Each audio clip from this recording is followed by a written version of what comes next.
நாங்களெல்லாம் பல ஆண்டு காலமாக கண்ட கனவை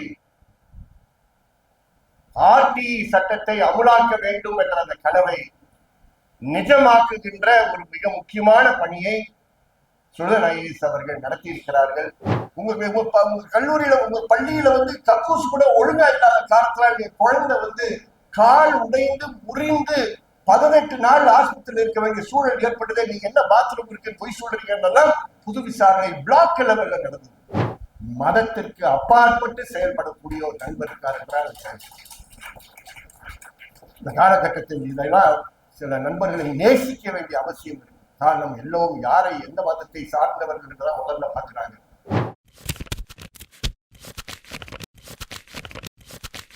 நண்பர்களே, முதலில் நண்பர் கணேசன் ஒன்றும் பதட்டம் பட வேண்டாம், இன்னும் பிரச்சனையே கிடையாது. உங்களையும் உங்கள் இணையர் ராஜேஸ்வரியும் உங்கள் 2 தங்கமான குழந்தைகளையும் முதலில் வாழ்த்து கடமைப்பட்டிருக்கிறோம். மிக தரமான பெற்றோர்கள். அந்த தரம் சார்ந்து ஓரிரு விஷயங்களை பின்னே சொல்ல விரும்புகிறேன். நிறைய நபர்களை இங்கே பாராட்டி இருக்கிறோம். அவருடைய வளர்ச்சிக்கு காரணமான ஒரு பலரை கூறியிருக்கிறார்கள். நான் இந்த கல்லூரியை முதலில் கூற கடமைப்பட்டிருக்கிறேன். அவரை உருவாக்கிய கல்லூரி இந்த கல்லூரி என்பதை மறக்காமல் முதலில் குறிப்பிட கடமைப்பட்டிருக்கிறோம். நாங்கெல்லாம் கொஞ்சம் கிண்டலா சொல்லுவோம். பழைய பிரின்சிபல்ஸ் யாரும் என்ன கோபமா நினைச்சுக்காதீங்க. மிஸ் கல்லூரின்னு சொல்லுவாங்க. மிஸ்டர் கல்லூரி வேற எதுவும் கிடையாது, மிஸ் கல்லூரின்னு சொல்லுவாங்க. இந்த நிகழ்ச்சியிலே இந்த பெருமைக்குரிய கல்லூரியினுடைய 3 முன்னாள் முதல்வர்கள் இங்கே இருக்கிறார்கள், செயலர் இங்கே இருக்கிறார்கள். ஆகவே அவரை உருவாக்கிய கல்லூரியில் அவருடைய 25வது ஆண்டு விழா இங்க திருமண நாள் நிகழ்வு நடப்பது என்பது நமக்கெல்லாம் சாதாரணமா அப்படி யாரும் கொடுத்து வைக்க மாட்டாங்க. இந்த கல்லூரிக்கு பெருமையா கணேசனுக்கு பெருமையான்னு தெரியல. அவரை உருவாக்கிய, அவரை நல்ல சமூக சேவகராக, சோசியல் ஒர்க்கராக நீங்கள் தயார் செய்தீர்கள். அவர் ஒரு கட்டத்துக்கு தாண்டி சேவை செய்வது மட்டும் போகாது, நான் ஒரு ஆக்டிவிஸ்டா இருப்பேன் என்று இங்கே இருந்து வளர்ந்து சென்றிருக்கிறார். அவரை உருவாக்கிய பெற்றோர்களுக்கு எப்படி நன்றி சொன்னோமோ, அவர்கள் உருவாக்கிய இந்த கல்லூரிக்கு நான் முதலில் நன்றி சொல்ல கடமைப்பட்டேன். நண்பர்களே, நான் புத்தகத்தை பற்றி அதிகமாக பேச போவதில்லை. காரணம், பேசுவதற்கு ஏகப்பட்ட பேர் இருக்காங்க, பாராட்டுவதற்கு பல பேர் இருக்காங்க. ஆனால் 2 விஷயங்களை நான் பதிவு செய்ய விரும்புகிறேன். சுழன் ஐஏஎஸ் அவர்கள் இருக்கிறாரா தெரியல. இல்லை என்றால் அவர் நேரடியாக வந்திருந்தால் அவரிடம் என்ன கூற விரும்பினேனோ அதை நான் இந்த நேரத்தில் கூறி பதிவு செய்ய விரும்புகிறேன். நாங்களெல்லாம் பல ஆண்டு காலமாக கண்ட கனவை ஆர்டிஇ சட்டத்தை அமுலாக்க வேண்டும் என்ற அந்த கனவை நிஜமாக்குகின்ற ஒரு மிக முக்கியமான பணியை சுழன் ஐஏஎஸ் அவர்கள் நடத்தி இருக்கிறார்கள். அவர்களுக்கு அனைவர் சார்பாகவும், இங்கே கூறியிருக்கக்கூடிய அனைவர் சார்பாகவும் பாராட்டுகள். ஒவ்வொரு பள்ளியிலும் பேசுகின்ற பொருளாக ஆர்டிஇ சட்டத்தை மாற்றி அதனுடைய அமலாக்கத்தை உண்மையாலும் அங்கே இருக்கக்கூடிய ஸ்கூல் மேனேஜ்மெண்ட் கமிட்டிஸிடம் ஒப்படைக்கக்கூடிய அந்த மகத்தான பணியை அவர் செய்திருக்கிறார். எங்களுக்கு மக்கள் கண்காணிப்பத்தில் இருக்கக்கூடிய மிக பெருமை என்னவென்றால், எங்களை அரசாங்கம் செயல்படுவது நிறுத்தி இருக்கிறார். ஆனால் எங்கள் அமைப்பில் பணி செய்து இந்த கல்விக்காக பணியாற்றிய பலரை அவர் கடத்தி சென்று அவர் பக்கத்துல வச்சிருக்கார். எங்களுக்கு இருக்கக்கூடிய பெருமை என்பதை இந்த நேரத்தில் அவருக்கு நன்றி சொல்லி பாராட்டுதல் தெரிவிக்க வருகிறேன். அதுல ஒரு பெருமை மட்டும் நான் கூற விரும்புகிறேன். சில நாட்களுக்கு எங்களுக்கு பொதுவாக நிறைய இன்டர்ன்ஸ் வருவாங்க, மிஸ் கல்லூரியிலிருந்து நிறைய இன்டர்ன்ஸ் வருவாங்க.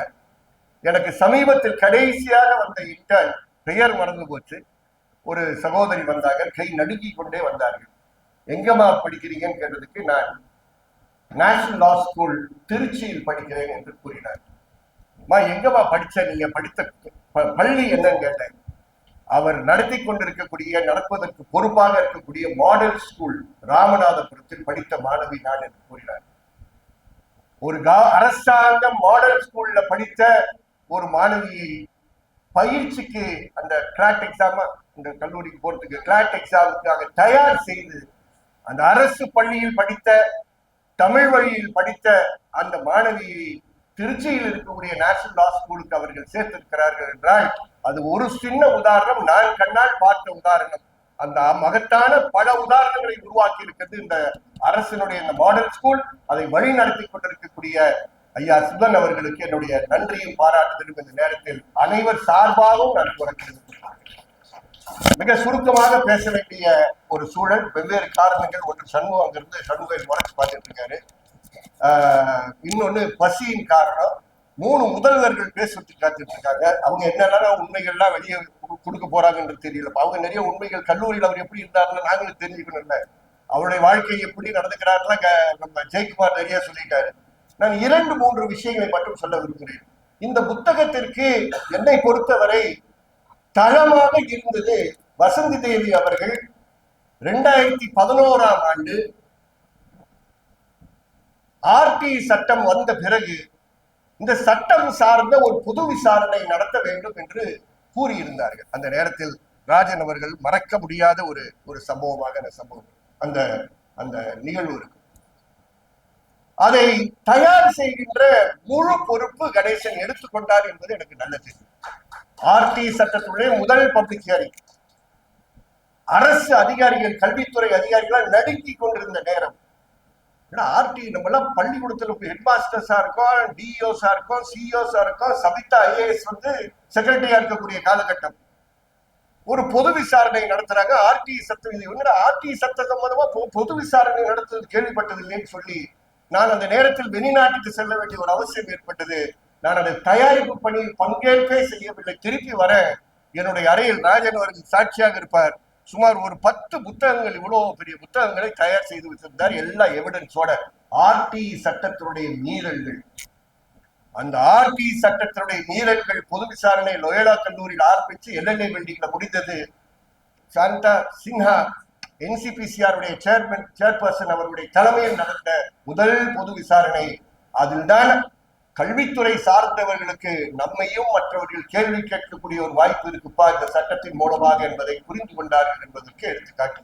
அது இந்த புத்தகத்தில் இருக்கக்கூடிய பல ஆர்டிகல்ஸுக்கு தளம் போட்ட ஒரு பணி என்பதை நான் இந்த நேரத்தில் நினைவுபடுத்த விரும்புகிறேன். 2வது, அந்த பணியின் காரணமாக இதே கல்வித்துறை, இதே துறையுடன் மிக நெருக்கமாக வேலை செய்து கொண்டு முன்னுதாரணமாக சில மாவட்டங்களை மட்டும் தேர்வு செய்து, எனக்கு இன்னும் ஞாபகம் இருக்கு, தருமபுரி ஒரு மாவட்டம், கிருஷ்ணகிரி ஒரு மாவட்டம், வேலூர் ஒரு மாவட்டம், சிவகங்கை ஒரு மாவட்டம். நான் இதை விட்டனா தவறா திருத்திடுங்க. அந்த மாவட்டங்கள்ல பொது விசாரணை நடத்தினால் மட்டும் போதாது, பிளாக் லெவல்ல ஆர்டி சட்டத்தை கண்காணிக்கக்கூடிய ஒரு பணியில் இறங்க வேண்டும் என்று சொல்லி கல்வித்துறையும் நாமும் பிளாக் லெவல்ல பப்ளிக் ஹியரிங் நடத்துகின்ற ஒரு முயற்சியில் ஈடுபட்டு பெற்றோர்கள் பங்கேற்பு செய்கின்ற, குழந்தைகள் கேள்வி கேட்கின்ற, பிளாக் டெவலப்மெண்ட் ஆபீசர்ஸ் பதில் சொல்லுகின்ற. அந்த நேரத்தில் தேசிய குழந்தைகள் ஆணையத்துடைய சிறப்பு பிரதிநிதியாக இருந்ததுனால அவங்க நினைச்சுக்கிட்டாங்க எனக்கு நிறைய அதிகாரங்கள் இருக்கு. ஒரு அதிகாரமும் எனக்கு இல்லைன்றது எனக்கு மட்டும்தான் தெரியும். ஆனால் அதை பயன்படுத்தி அதன் விஷயமாக பலர் கல்வித்துறையில் பங்கேற்பு செய்கின்ற பல கல்வித்துறை ஆசிரியர்கள், சில பள்ளியினுடைய முதல்வர்கள்லாம் வந்து முன்னாடி இருந்து அவங்களுடைய மகள்கள், அந்த பள்ளியில படிக்கக்கூடிய குழந்தைகள் அந்த ஹெச்ஓ பார்த்து கேள்வி கேட்கிறது, பெற்றோர்கள் கேள்வி கேட்குது. உங்க கல்லூரியில, உங்க பள்ளியில வந்து கக்கூஸ் கூட ஒழுங்கா இல்லாத காலத்துல குழந்தை வந்து கால் உடைந்து முறிந்து 18 நாள் ஆஸ்பத்திரியில் இருக்க வேண்டிய சூழல் ஏற்பட்டதே, நீங்க என்ன பாத்ரூம் இருக்குன்னு பொய் சொல்றீங்கன்றதான் புது விசாரணை பிளாக் லெவல்ல நடந்தது. அதெல்லாம் இந்த இவர் எழுதியிருக்கக்கூடிய பல கட்டுரைகளுக்கு பின்பலமாக இருக்கிறது என்பதை இந்த நேரத்தில் நான் நினைவு கூட கடமைப்பட்டிருக்கேன். ஆகவே அவருடைய வாழ்க்கையில் அவர் எங்கெங்கெல்லாம் பணி செய்தார், அந்த பணிகளுடைய தொகுப்பு தான் இந்த இந்த புத்தகத்தில் இருக்கக்கூடிய கட்டுரை.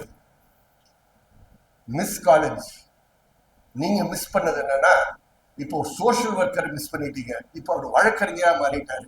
ஆனா உங்களுக்கு இருக்கக்கூடிய பெருமை என்னன்னா, இந்த கட்டுரைகள் எல்லாம் அவர் வக்கீல் ஆகிறதுக்கு முன்னாடி எழுதிய கட்டுரைகள் இருக்கு. அவற்றையும் விளக்கம் கேட்டுட்டப்பா, நீ வக்கீலான பிற்பாடு எங்கேயாவது தெரியாம விடாம பார் கவுன்சிலர் ரெஜிஸ்ட்ரேஷன் போடும்போது அவரெல்லாம் எப்படி போனார், இன்னைக்கு தாடியோட நிக்கிறாரு. பார் கவுன்சில் ரெஜிஸ்ட்ரேஷன் போறதுக்கு முன்னாடி இந்த தாடி ஈடெல்லாம் கழட்டாதான் பாலு சார் வந்து அந்த கமிட்டியில் அவர் கிராஸ் பண்ணியிருக்காரு. அதெல்லாம் தாண்டி போன பிற்பாடு ஒருத்தர் எழுதின கட்டுரைகள் அல்ல. அதுக்கு முன்னாடி அவர் ஒரு சோசியல் ஆக்டிவிஸ்டா இருக்கும்பொழுது வெவ்வேறு காலகட்டங்களில் வெவ்வேறு சூழல்களில் எழும்பிய கேள்விகளுக்கு பதில்களாக ரியாக்ஷன்ஸாக வந்திருக்கக்கூடிய கட்டுரைகள் தான் இந்த கட்டுரைகள் என்பது நேரத்தில் பெருமையுடன் கூற விரும்புகிறேன். குறிப்பாக ஆணையங்களை பற்றி பல விஷயங்கள் கூறியிருக்கிறார். அவருடைய மனித உரிமை பார்வை எவ்வளவு முழுமையான ஒரு பார்வை என்பது அந்த கட்டுரைகளுக்கு தெரியும். ஆகவேதான் இந்த கட்டுரைகள் வெறும் பள்ளிகள்ல போகின்ற கட்டுரைகளாக மட்டும் இல்லாமல் கண்டிப்பாக சுதன் ஐஏஎஸ் அனைத்து மாடல் ஸ்கூல்ஸ் குழந்தைகள் 12ஆம் 11ஆம் வகுப்பில் படிக்கக்கூடிய கட்டாயமாக படிக்கக்கூடிய ஒரு ரீடிங் மெட்டீரியலாக மாற்ற வேண்டும். அந்த தரம் உள்ள ஆழமான கருத்துக்கள் உள்ள ஒரு ஒரு புத்தகம் இது என்பதை அவருக்கு நான் இந்த நேரத்தில் பரிந்துரை செய்ய கடமைப்பட்டிருக்கிறேன். தேசிய மனித உரிமை நிறுவனங்களை கேள்வி கேட்கின்ற பல நேற்று முந்தன எந்த மாநிலம் என்று கூற விரும்பவில்லை, என்னிடம் ஒரு தொலைபேசி ஒரு முன்னாள் உயர் நீதிமன்ற நீதிபதி பேசுகிறார். என்னை ஒரு மாநிலத்தில் அந்த ஒரு குறிப்பிட்ட மாநிலத்தில் என்னை தலைவராக போட போகிறார்கள். இப்படி எல்லாம் யாரும் பேச மாட்டாங்க. பேசிட்டு சொல்ற நான் என்னுடைய பணிக்கு என்னை நான் தயார் செய்து கொள்ள விரும்புகிறேன் என்றார். என்னைக்காவது ஒரு நீதிபதி, ஓய்வு பெற்ற நீதிபதி, உங்களை பார்த்து நான் பேசுறேன் தப்பா நினைச்சிடாதீங்க, பார்த்து நீதிபதி நான் படிக்க விரும்புகிறேன் என்று சொன்னதை இங்க பார்த்திருக்கீங்களா? தயவு செய்து என்னிடம் நான் ஏற்றுக்கொள்ளுகின்ற இந்த பணியை நல்லா கொண்டு செல்வதற்கு என்னை தயார் செய்து கொள்வதற்கு நீங்கள் புத்தகங்கள் கொடுங்கள் என்று கேட்டார். அவருக்கு பல மெட்டீரியல்ஸ் அனுப்பணும். அதையெல்லாம் ஆழமாக உள்வாங்கி எழுதியிருக்கக்கூடிய பல கட்டுரைகள் இருக்கு என்பதை இந்த நேரத்தில் பெருமையாக கூறுகிறேன். எந்த என்ஹெச்ஆர்சியுடைய மெம்பருக்கோ எந்த எஸ்ஹெச்ஆர்சி மெம்பருக்கோ பாரிஸ் பிரின்சிபிள்ஸ் என்னன்னு கேட்டீங்கன்னா பதில் சொல்ல தெரியாது. அந்த பாரிஸ் பிரின்சிபிள்ஸ அவர் குறிப்பிட்டிருக்கிறார். குறிப்பிட்டது மட்டுமல்ல, உள்வாங்கி என்சிபிசிஆர் பற்றி அவர் கிரிட்டிக்கலா சிந்திக்கக்கூடிய நேரத்தில் பல கேள்விகளை எழுப்பியிருக்கிறார். எஸ்சிபிசிஆர் இங்க இருக்கக்கூடிய மைக்கேல் பட்டி விசாரணைக்கு செல்லும் பொழுது நடந்து கொண்ட விதங்கள் சார்ந்து, ஆகவே ஒவ்வொன்றும் ஒரு சம்பவம் சார்ந்து, ஒரு நிகழ்வு சார்ந்து சிந்திக்கக்கூடிய சட்டபூர்வமான பார்வையுடன் மனித உரிமைனா என்ன என்பதை முழுமையாக புரிந்து கொள்ளக்கூடிய ஒரு தன்மையை மட்டுமே எடுத்துக்கொண்டு மனித உரிமை எவ்வளவு முழுமையான ஒரு கான்செப்ட் என்பதை எடுத்து காட்டியிருக்கிறார். அதுல பரிதாபமாக ஒரு இடத்துல கூறுறார். அந்த வழக்கை நடத்திய வழக்கறிஞர் இங்கே காரணம் சென்றிருக்கார். அவருக்கு இருக்கக்கூடிய அதே ஆதங்கம் எனக்கு இருக்கு. ராபர்ட் இங்க அமர்ந்திருக்கிறார். அவங்க எங்களுக்கு எல்லாருக்கும் இருக்கக்கூடிய ஆதங்கம் என்னவென்றால், மனித உரிமை இந்த தமிழகத்தில் ஒரு மனித உரிமை சார்ந்த ஒரு புத்தகத்தை கொண்டு வரும்போது மனித உரிமை என்ற வார்த்தையை எந்த அமைப்பும் தன்னுடைய பெயரில் டைட்டில் வைத்துக் கொள்ளக் கூடாது என்று என்னுடைய சென்னை உயர் நீதிமன்றம் மட்டுமல்ல, இப்ப உச்ச நீதிமன்றமும் அதை ஏற்றுக்கொண்டிருக்கக்கூடிய ஒரு தீர்ப்பாக மாறி இருக்கு. இந்த பட்சத்தில் அவர் அதை குறிப்பிட்டிருக்கிறார் அவருடைய கட்டுரையில்.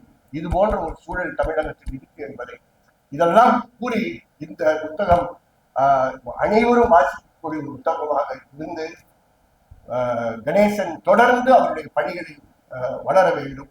ஓரிரு விஷயங்களை விட்டுவிடக்கூடாது. அவருடைய வளர்ச்சியில் மிஸ் காலத்துக்கு அப்புறம் அவர் மிஸ் பண்ணாம கொண்டு போனது பீல் அமைப்பு என்பதை இந்த நேரத்தில் பதிவு செய்ய விரும்புகிறேன். அவருடைய பல சிந்தனைகளை உருவாக்குவதற்கு பல பல களங்களில் அவரை கொண்டு பணியாற்றுவதற்கு வாய்ப்புகள் அளித்தது திரு வைடேவிட் அவர்கள் ஆரம்பித்து அதில் திரு டாக்டர் வின்சென்ட் அவர்கள் கொண்டு சென்ற பீல் அமைப்பு அவருடைய பணிகளுக்கு அடித்தளம் போட்டு பீல் அமைப்பின் மூலமாக தான் அவர் மக்கள் கண்காணிப்பத்தில் வந்தார் என்ற அந்த உண்மையும் இந்த நேரத்தில் நான் பதிவு செய்ய விரும்புகிறேன். எங்களுக்கு கிடைத்த ஒரு பொக்கிஷம், பீல் எங்களுக்கு கொடுத்த பொக்கிஷம் என்பதை இந்த நேரத்தில் நான் கூறி ரெக்கார்ட் பண்ண விரும்புகிறேன். ஓரிரு விஷயங்களை இன்னும் பல விஷயங்கள் இருந்தாலும் நேரத்தை கருதி நான் அதை ஒதுக்கிவிட்டு அவருடைய இணையர் ராஜேஸ்வரி அவர்களுக்கு சிறப்பான பாராட்டுதல் தெரிவித்து விரும்புகிறேன். கணேசனுடன் வாழ்வது என்பது எங்க ஆபீஸ்ல இருக்கவங்க கேட்டீங்கன்னா சொன்னார், பார்த்தீங்களா, வண்டி திரும்பும் போது எப்படி கையை காட்டணும், கையை காட்ட பிற்பாடு வண்டிக்கு போறதுக்கு வழி கொடுக்கணும் அப்படின்லாம் சொன்னார்னா அதெல்லாம் உண்மைதான். யாரும் சிரிப்புக்காக ஜெயக்குமார் சொன்னார் நினைக்காதீங்க. உங்க வீட்டுல நீங்கள் அவருக்கு எவ்வளவு பக்கபலமாக இருந்திருக்கிறீர்கள் என்பது எங்கள் அனைவருக்கும் தெரியும். நீங்கள் இல்லாமல் கணேசன் இல்லை என்பதில் மிக மிக பெருமையுடன் ஏதோ என் மனைவி இருக்காங்கன்ற காரணத்துக்காக சொல்ல நினைக்காதீங்க. எல்லாரும் நம்ம சொல்ல வேண்டிய உண்மை இருக்கு. ஆனால் கண்டிப்பாக நீங்கள் இல்லாமல் கணேசன் இல்லை, இந்த 2 குழந்தைகள் இல்லாமல் கணேசன் இல்லை. அதுதான் உங்க குடும்பத்துடைய மிக பெருமையான ஒரு விஷயம். இன்னைக்கு சொல்றேன், அவருடைய நல்ல குணத்தில் மிக முக்கியமான குணம் என்றால் மதத்திற்கு அப்பாற்பட்டு செயல்படக்கூடிய ஒரு நண்பர் இருக்கார் என்றால் இந்த காலகட்டத்தில் இதெல்லாம் சில நண்பர்களை நேசிக்க வேண்டிய அவசியம் இருக்கு. காரணம், எல்லோரும் யாரை எந்த மதத்தை சார்ந்தவர்கள் என்றுதான் முதல்ல பார்க்கிறாங்க.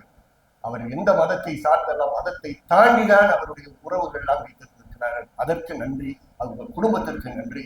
உங்கள் குடும்பத்தை சார்ந்த அனைத்து உறவினர்களுக்கும் நன்றி. இரண்டாவது, சாதியை பார்க்காத ஒரு மனிதன், தன்னுடைய சாதியை பற்றி வெளியே பேசாத ஒரு மனிதன், அதை பற்றி பேசுவது தவறு என்று தைரியமாக பலத்த குரலில் கூறக்கூடிய ஒரு நண்பர் இருக்கார் என்றால் அது உண்மையான கணேசன். இந்த ரெண்டு விஷயங்கள் பொக்கிஷங்கள், ரெண்டு விஷயங்கள் மனிதனுடைய முழுமையான ஒரு அவருடைய பொக்கிஷங்கள். அந்த பொக்கிஷம் உங்க குடும்பத்தில் இருக்கக்கூடிய அருமையான பொக்கிஷம். உங்களுக்கும் உங்களுடைய 25வது இந்த திருமண நாள் அன்று அதை கூறி, நீங்கள் சார்ந்து இருக்கக்கூடிய பெரிய குடும்பத்திற்கும் அதை கூறி உங்கள் அனைவருக்கும் நான் இந்த பாராட்டுவதை குறித்துக் கொள்கிறேன். ஏனென்றால் இன்று சமூகத்தில் சாதி மதம் என்ற வெவ்வேறு வேதங்களை வைத்து நம்ம பிரித்துக் கொண்டிருக்கக்கூடிய நேரத்தில் இப்படி ஒரு குடும்பம், அவருக்கு இப்படி ஒரு உறவினர்கள் இருக்கிறீர்கள் என்றால் நாங்கள் அனைவரும் தலை குனிந்து உங்களை பாராட்ட கடமைப்பட்டிருக்கிறோம். உங்களை உருவாக்கியவர்களை பாராட்ட கடமைப்பட்டிருக்கிறோம் என்று கூறி உங்களை வாழ்த்தி, இன்னும் தொடர்ந்து பல ஆண்டுகள் பொது வாழ்க்கையில் நீங்கள் இருக்க வேண்டும். மனித உரிமை துறையில் தொடர்ந்து இருப்பது ரொம்ப கடினமான ஒரு பணி. ஆகவே அவ்வளவு கடினத்தை நீங்கள் தொடர்ந்து வெவ்வேறு கட்டங்களில் வெவ்வேறு சவால்கள் நடந்திருந்தாலும் அதை தாண்டி நீங்கள் நின்று போராடி இன்று ஒரு வழக்கறிஞராகவும் முழுமையாக வழக்கறிஞராக ரெஜிஸ்ட்ரேஷன் வாங்குறதுக்கு அவர் பட்ட பாடு எவ்வளோ, அவரை தயார் பண்ணுவதற்காக ஹெல்ப் பண்ணவங்க பட்ட பாடு எவ்வளோன்றது எங்களுக்கு தான் தெரியும். நாங்க ஒண்ணு சிரமப்படல. அவ்வளோ கேள்விகள், இந்த ரைட் ஹேண்ட் லெஃப்ட் ஹேண்ட் கேள்வி இருக்கு. உங்களுக்கு வீட்டுல பேசியிருப்பாங்க, நம்ம அவங்க விளையாட்டுறாங்க, பரவாயில்ல சொல்லியிருக்காரு, நிறைய விஷயம் வீட்டுல ஷேர் பண்ணியிருக்காரு. ஆனா இன்று பெருமையான வழக்கறிஞர் கணேசனாக அவருடைய 25th anniversary அவரை நாங்கள் வாழ்த்தி, தொடர்ந்து இந்த உரிமை பாதையில் அவர் தொடர்ந்து இதே வேகத்துடன் சாதிக்கு அப்பாற்பட்டு மதத்துக்கு அப்பாற்பட்டு ஒரு இந்த கல்லூரியினுடைய ப்ராடக்டாக வெவ்வேறு இடங்களில் ஷைன் பண்ணக்கூடிய ஒரு நபராக இருக்க வேண்டும் என்று வாழ்த்தி, அருமையான ஒரு தலைமை முறை. நான் இதுவரைக்கும் என்னுடைய நண்பர், என்னுடைய வகுப்பு நண்பர், அவர் வகுப்புக்கு சென்ற நண்பர், நான் வகுப்புக்கு செல்லாத நண்பர். இன்னொரு இருந்தார் கொஞ்ச நேரம், அவரோட வகுப்புக்கு சென்ற ரமேஷ் இருந்தாரு. வகுப்புக்கு செல்லாதவன் நான், வகுப்புக்கு சென்று படித்தவர் அவர். வகுப்புக்கு செல்லாதவன் நான் நீதிமன்றத்தில் பணி செய்கிறேன். வகுப்புக்கு சென்றவர் எழுத்தாளராக மாறிவிட்டார். நான் இவ்வளவு நேரம் இருக்கக்கூடிய பலருக்கு, ராஜன் உட்பட பலருக்கு அவர் எவ்வளவு நேரம் பேசுவார் என்றெல்லாம் பார்த்திருக்கோம். நாங்கெல்லாம் அப்படியே வாயை தொடர்ந்து அப்படியே பார்த்துக்கிட்டு ரசித்துக் கொண்டிருந்தோம். திருமலை என்பதை பெருமையுடன் நான் நேரத்தில் பதிவு செய்ய விரும்புகிறேன். வாசிப்பினுடைய அவசியத்தையும் எழுத வேண்டியதுடைய அவசியத்தையும் உங்களுக்கு சொன்னாரோ இல்லையோ, அவர் கண்டிப்பா என்னை பார்த்துதான் நிறைய சொன்னார்ன்றது நான் புரிந்து கொண்டேன். அப்படிதான் என்ன ராஜன், அப்படிதான் நம்ம எல்லாரும், நீங்க எப்படி அவரை பார்த்தோன்னு ஓடுறீங்கன்னு நினைக்கிறீங்களோ, அவரை பார்த்து நானும் பல இடத்துல ஓடக்கூடிய ஒரு நபரா இருக்கேன். எழுத்துக்களில் அவ்வளவு நம்பிக்கை வைத்திருக்கக்கூடிய, அவ்வளவு எளிமையாக அருமையான ஒரு உரையாற்றியிருந்தார். அவருக்கு நான் அனைவர் சார்பாகவும் நன்றி சொல்ல கடமைப்பட்டிருக்கிறேன். அது தலைமை உரையல்ல, அதுதான் முழுமையான ஒரு உரையாக இருக்க வேண்டும் என்று இந்த நேரத்தில் கூறி, கணேசன் அவர்களுக்கும் அவருடைய இணையர்களுக்கும் குழந்தைகளுக்கும் இந்த நேரத்தில் நன்றி சொல்லி விடைபெறுகிறேன். நன்றி, வணக்கம்.